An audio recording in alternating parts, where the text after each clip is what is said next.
Peter, hvem synes du, der er lækrest, Amalie eller Stina?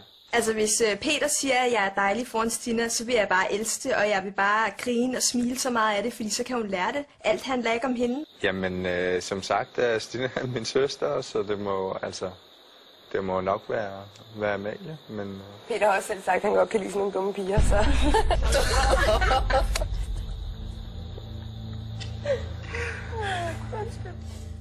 Stina, hun er som en lille dræbermyg, altså. Jeg er så indbrændt. Stina, kan du så godt lide at gå rundt og klæde ud som en russisk roulette? Jeg ved, hvad russisk roulette er.